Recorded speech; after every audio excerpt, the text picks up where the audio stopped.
Assalamualaikum warahmatullahi wabarakatuh. Sahabat Ashabus Syair yang dirahmati Allah, kisah Kiai Haji Ahmad Asrori Al-Ishaqi radhiyallahu an dilahirkan di Surabaya pada tanggal 17 Agustus 1951. Beliau adalah putra keempat dari 10 bersaudara. Ayahnya bernama Kiai Haji Muhammad Utsman Al-Ishaqi dan ibunya bernama Nyai Hajah Siti Komariah binti Kiai Haji Munadi. Al-Ishaqi adalah gelar yang dinisbatkan kepada Maulana Ishaq, ayah dari Sunan Giri. Sebab Kiai Haji Utsman adalah keturunan ke-14 dari Sunan Giri. Dari jalur ibu, silsilah nasab Kiai Haji Asrori bersambung dengan Sunan Gunung Jati Cirebon. Jika dirunut, nasab Yai Asrori bersambung kepada Nabi Muhammad SAW pada urutan yang ke-38. Berikut silsilah nasab beliau: Ahmad Asrori Al-Ishaqi, Muhammad Utsman Al-Ishaqi, Nyai Surati, Kiai Abdullah, Mbah Dasa, Mbah Salbeng, Mbah Jarangan, Kiai Ageng Mas, Kiai Panembahan Bagus, Kiai Ageng Pangeran Sadang Roro, Panembahan Agung Sidomergi, Pangeran Kawis Gua, Syekh Fadlullah atau Sunan Prapen, Syekh Ali Sumadiro atau Syekh Muhammad Ainul Yakin Sunan Giri, Syekh Maulana Ishaq, Syekh Ibrahim Akbar atau Ibrahim Asmorokondi, Syekh Jamaluddin Akbar atau Syekh Jumadil Kubro, Syekh Ahmad Syah Jalal Amir, Syekh Abdullah Khan, Syekh Alwi Syekh Abdullah, Syekh Ahmad Muhajir, Syekh Isa Ar-Rumi, Syekh Muhammad Naqib, Syekh Ali Ar-Ridha, Syekh Ja'far Shadiq, Syekh Muhammad Al-Bakir,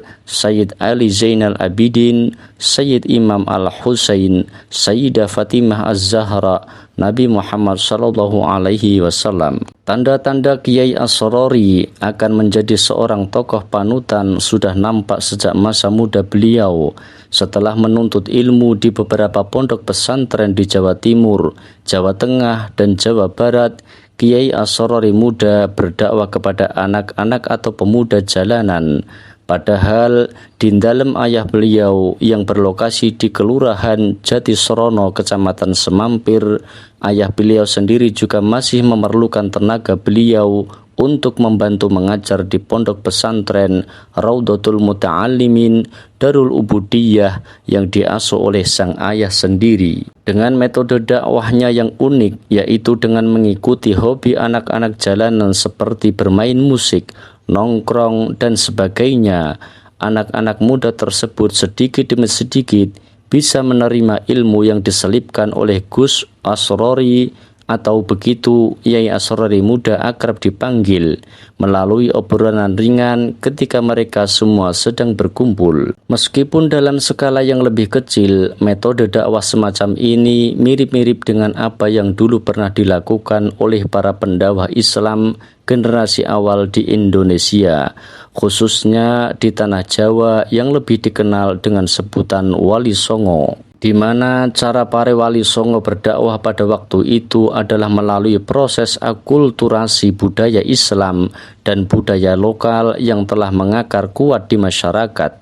Mereka tak lantas langsung membabat habis budaya-budaya lokal yang pada waktu itu bisa dibilang kurang islami, seperti wayangan, gendingan, gendoronan, dan lain sebagainya.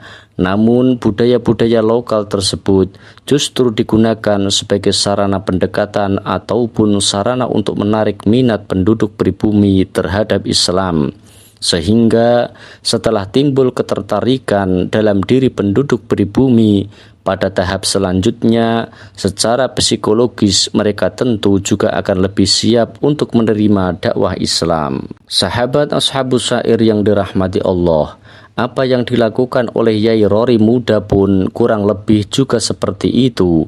Beliau tak langsung melarang aktivitas-aktivitas kurang produktif atau untuk tak menyebutnya kurang bermanfaat, seperti nyangkruan dan lainnya. yang telah menjadi kebiasaan para pemuda jalanan yang menjadi objek dakwah beliau pada waktu itu. Namun aktivitas-aktivitas tersebut justru dijadikan oleh Yai Rory muda menjadi semacam pintu masuk untuk mulai mendakwahi dan membimbing mereka.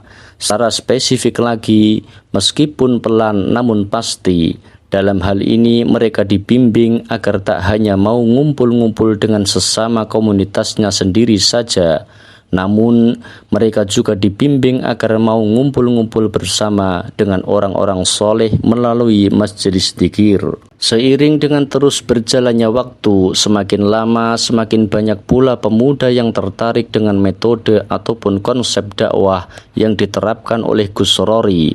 Sehingga pada akhirnya Gus Rory mengajak mereka untuk mengadakan majelis manaqiban dan pengajian di Gresik. Majelis yang pertama kali ini dilaksanakan di Kampung Bedilan, yang kemudian hari diadakan secara rutin pada tiap bulannya di tempat tersebut. Majelis ini diisi dengan pembacaan manaqib Syekh Abdul Qadir Al-Jailani radhiyallahu an, pembacaan maulid dan tanya jawab keagamaan.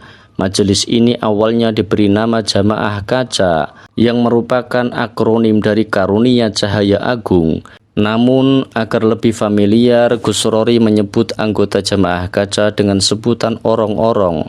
Secara harfiah, orong-orong adalah binatang melata yang biasa keluar pada malam hari.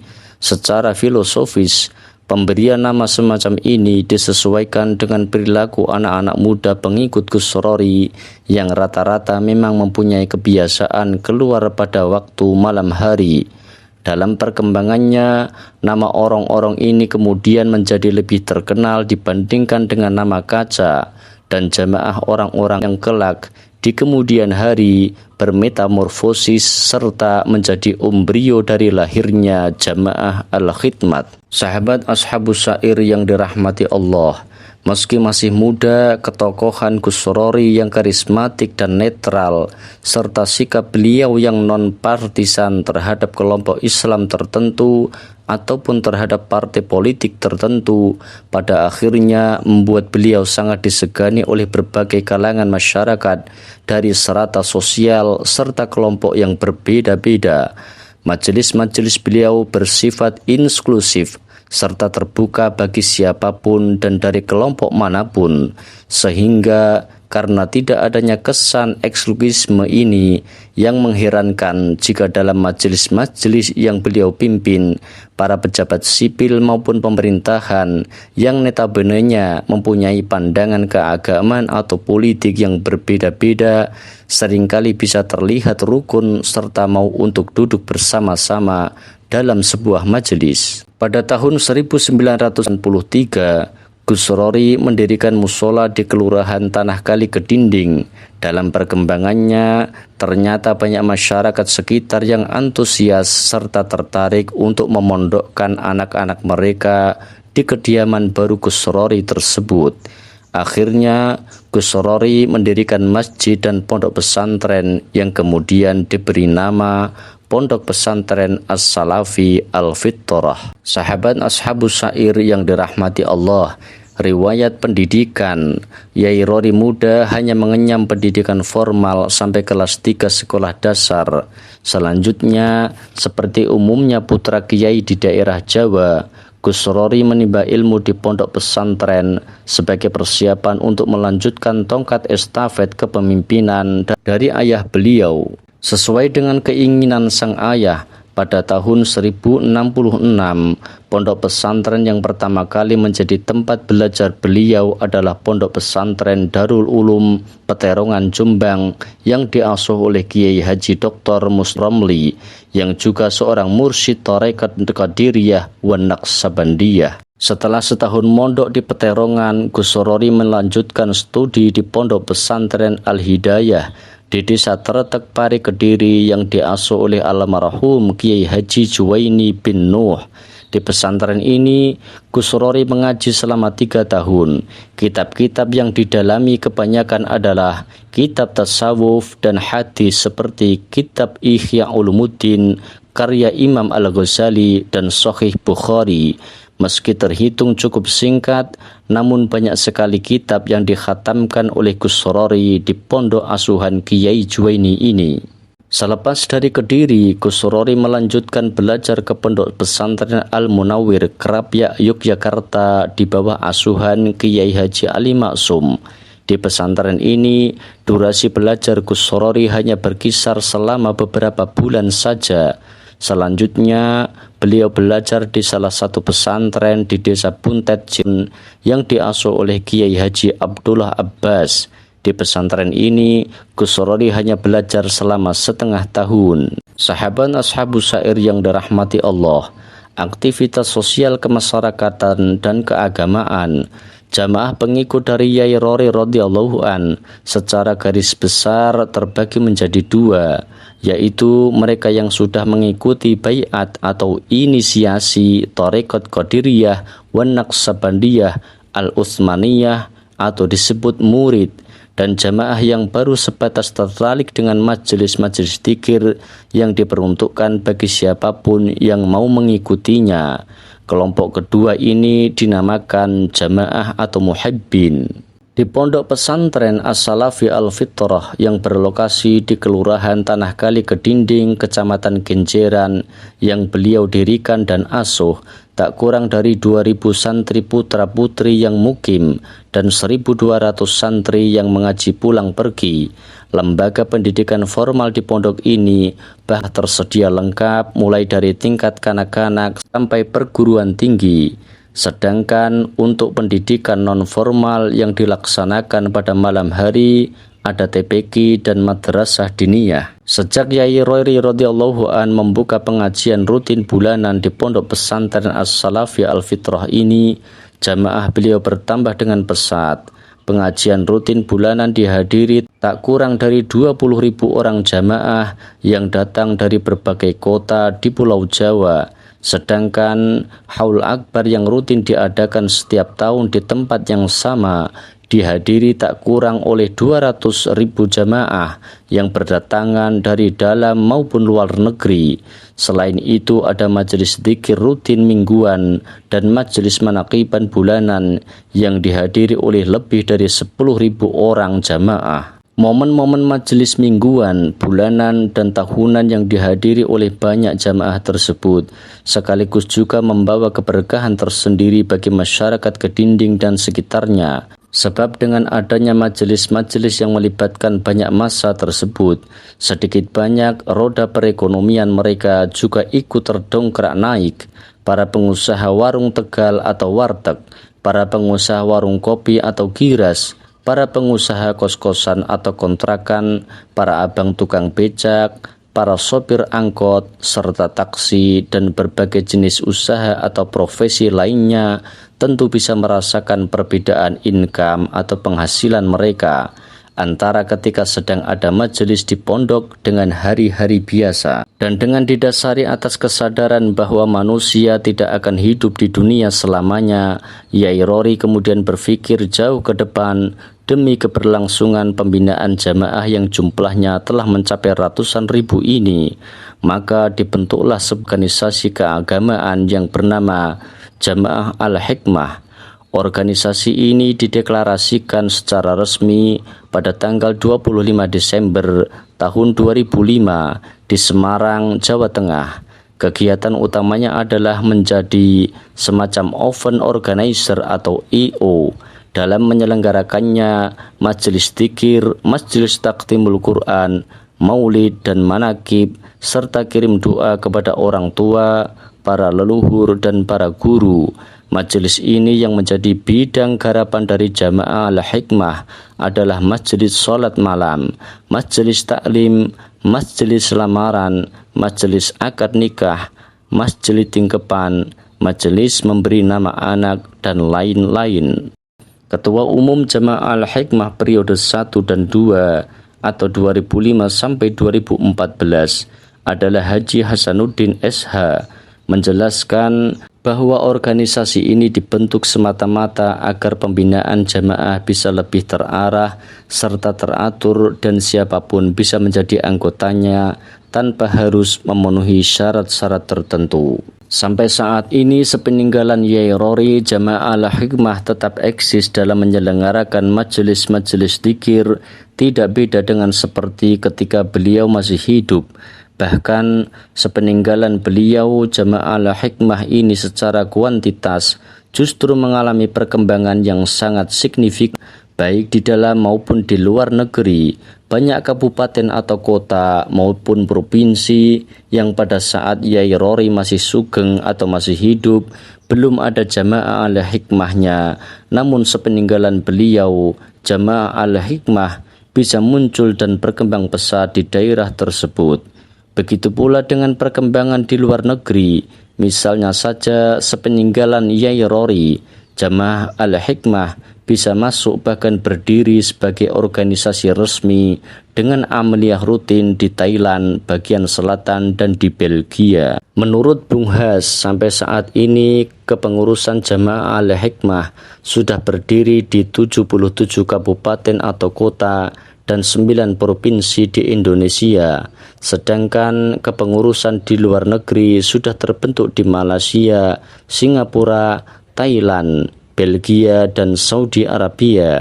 Sahabat Ashabus Syair yang dirahmati Allah, perjalanan kehidupan sufistik Kiai Utsman radhiyallahu an, ayah Kiai Asrori radhiyallahu an, wafat pada bulan Januari tahun 1984 dalam usia 77 tahun. 6 tahun sebelum meninggal, tempatnya pada hari Senin Pon 17 Ramadan tahun 1398 Hijriah atau 21 Agustus tahun 1978 Masehi.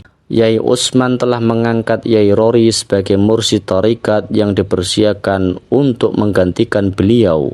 Ada cerita menarik terkait dengan peristiwa diangkatnya Yai Rory oleh Yai Sepuh untuk menjadi mursyid ini. Dikisahkan bahwa sejak tahun 1975, Yai Rory sebenarnya telah dibujuk oleh Yai Utsman agar bersedia dibaiat dan selanjutnya mau meneruskan tampuk kemursyidan tarekat sang ayah. Tapi Yai Rory selalu berusaha menghindar dan mencari-cari alasan untuk mengemban amanah yang sangat berat ini. Salah satu alasan yang sempat diungkapkan adalah masih ada beberapa kakak Yai Rory yang lebih tua dari beliau, tapi kenapa justru beliau yang lebih muda yang ditunjuk? Namun pada akhirnya, tepat pada tanggal yang telah disebutkan di atas, di rumah almarhum Haji Jamil atau ayah dari Haji Mas'ud yang berlokasi di desa Kroman Gresik, barulah Yai Rory bersedia untuk dibaiat sebagai mursyid. Saking senangnya dengan hal ini, Yai Utsman langsung mengajak sang putra yang telah lama digadang-gadang agar mau menerima amanah dari para guru ini untuk berziarah ke makam Kiai Romli Tamim di Peterongan Jombang, yang pada waktu itu juga bertepatan dengan haul beliau. Peristiwa bersejarah ini oleh Yai kemudian diabadikan dengan menduplikasikannya ke dalam suatu rangkaian majelis dzikir untuk para jamaah beliau pada setiap tanggal 17 Ramadan, yaitu setelah asar diadakan majelis dzikir di sekitar Kroman dan kemudian dilanjutkan dengan berziarah bersama-sama serta mengikuti majelis haul ke makam Kiai Romli Tamim di Jombang. Dan aktivitas napak tilas ini sampai sekarang masih dilaksanakan secara rutin oleh Jamaah Al-Hikmah. Sahabat Ashabus Syair yang dirahmati Allah, dari sang ayah inilah Yai Rory untuk pertama kalinya menerima pelajaran dan pendidikan sufistik serta tarekat.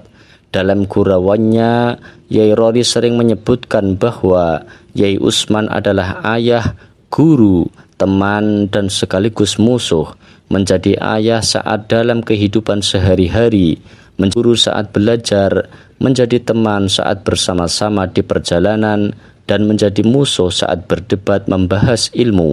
Yai Utsman banyak memberikan dasar dan pengaruh dalam kehidupan sufistik Yai Rory.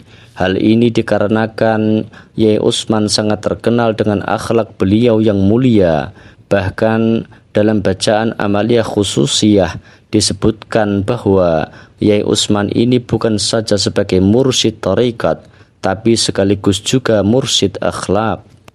Di antara tarbiyah Yai Utsman kepada putranya Yai Rori adalah pertama, penanaman sikap rahmatan lil alamin.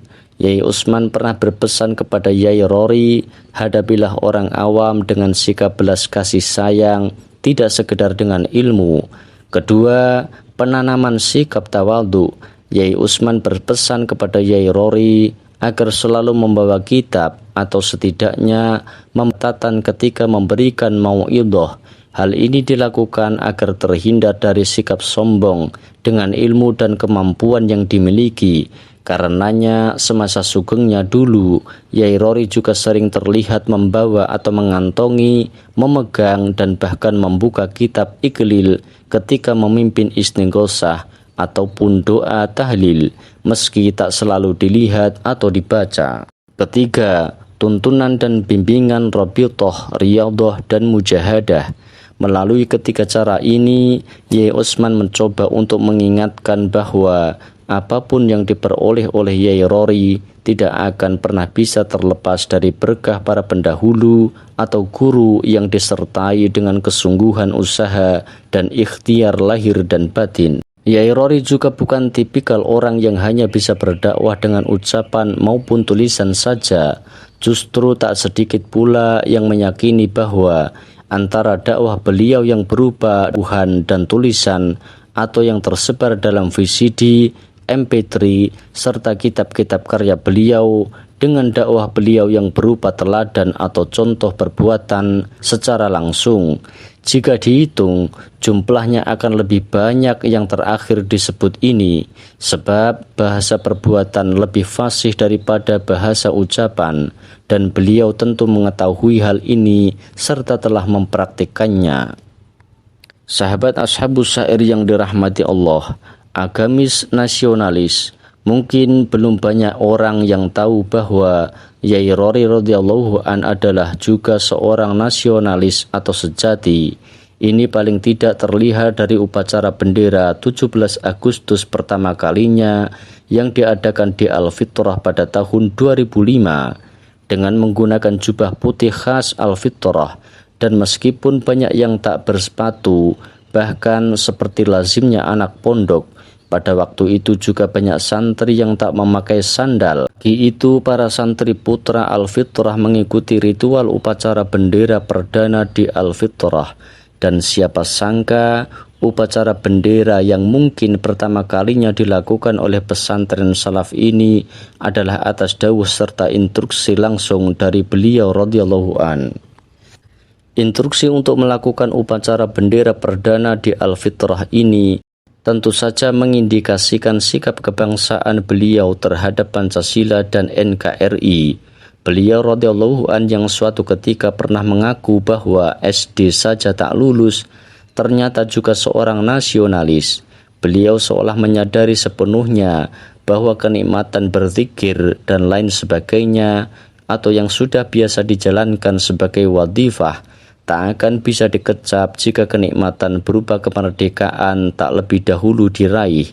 Dan tentu saja beliau juga sedang berusaha untuk mengimplementasikan sebuah hadis yang menyebutkan bahwa siapa yang tak bisa atau tak pandai berterima kasih kepada manusia atau sesamanya, dalam hal ini adalah mereka, para pahlawan kemerdekaan, maka niscaya ia juga tak akan sebegitu cakap untuk berterima kasih kepada Tuhannya.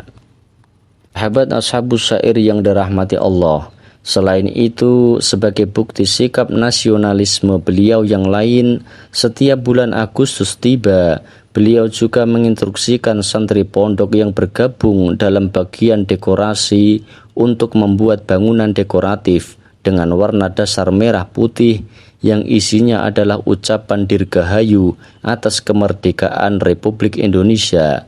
Jumlahnya ada 2, satu diletakkan di akses masuk pintu gerbang depan dan satunya lagi ditaruh di pojok pertigaan garasi dalam. Bahkan kalimat terakhir dalam ucapan dirgahayu tersebut merupakan dawuh beliau radhiyallahu anhu sendiri. Dawuh itu berbunyi, damai, damai, damailah. Kiai Haji Ahmad Asrori radhiyallahu an wafat pada tahun 2009. Tepatnya pada hari Selasa dini hari sekitar pukul 2 waktu Indonesia Barat, tanggal 18 Agustus bertepatan dengan tanggal 26 Sya'ban 1430 Hijriah, dalam usia 58 tahun setelah menderita sakit kurang lebih selama 3 tahun. Pada bulan itu, Yai Rory masih sempat memimpin Haul Akbar di Pondok Pesantren Al-Fitrah dengan menggunakan tabung oksigen sebagai alat bantu pernafasan yang disediakan oleh dokter pribadi beliau. Dan Haul Akbar pada tahun 2009 di Pondok Pesantren As-Salafi Al-Fitrah tersebut menjadi kebersamaan beliau yang terakhir kalinya bersama ratusan ribu jamaah dan santri-santri beliau.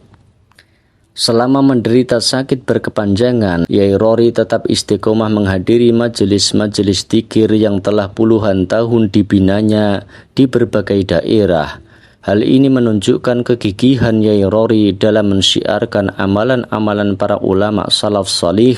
Hal itu sekaligus juga merupakan wujud nyata kecintaan beliau kepada para jamaah beliau. Wafatnya Yai Rory merupakan kehilangan besar bagi para murid Thariqah Qadiriyah wan Naqsabandiyah Al-Utsmaniyah yang beliau pimpin dan telah tersebar hampir di seluruh Indonesia serta beberapa negara di Asia Tenggara.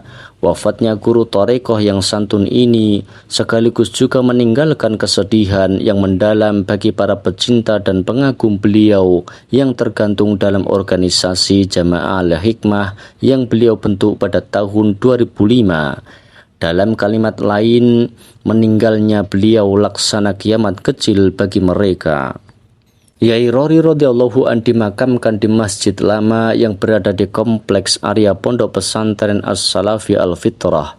Ketika pembangunan makam dilakukan, ditemukanlah sumber mata air di sebelah timur pesantren beliau, dan ternyata mata air tersebut tawar serta tidak asin seperti layaknya mata air di kebanyakan tempat yang berlokasi tak jauh dari pantai atau laut.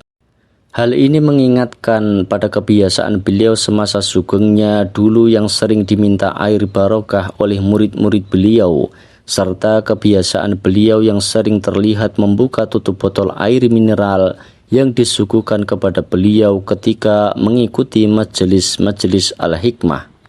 Sahabat Ashabus Syair yang dirahmati Allah, ketika dalam majelis sowanan dan beliau dimaturi oleh seseorang yang saudaranya sedang sakit pun misalnya, beliau biasanya juga akan memintanya untuk mengobatinya dengan air manakib atau air khusus. Pada akhirnya, sumber mata air yang ada di sekitar pesantren beliau tersebut dipugar sedemikian rupa oleh pengurus pondok agar siapapun yang sedang berziarah kepada beliau bisa tetap merasakan kesegaran dan keberkahan air barokah beliau, seperti halnya ketika beliau masih sugeng dulu.